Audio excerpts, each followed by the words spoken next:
DJ Courier.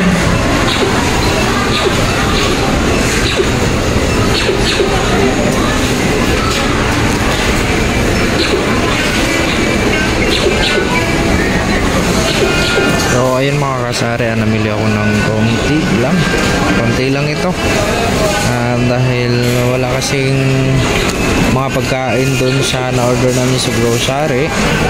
So kaya pumunta ako dito sa Colonnade at ako'y namili ng mga ilang mga pagkain natin, no, para sa ating mga customers. So lalong lalo na yung mga biscuits.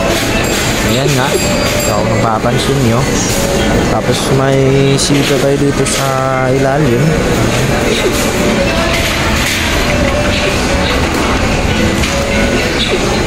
Konti lang ito. Ayan. Ito kasi ang dip na ito ay mabinta ito mga kasari, yung dip na yan. Ito.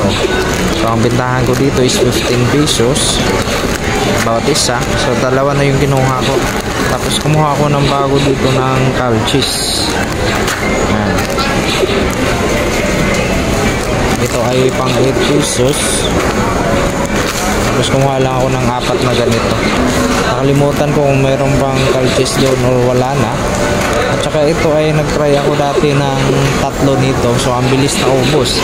Tapos nung bumalik ako dito sa Colonnade, wala nang stock. So ngayon meron naman tayong bagong ganito. Ito ay pang 15 pesos yung ating bintahan mga kasari. Tapos 3 ganito. Ito ay pang 25 din. Ayan.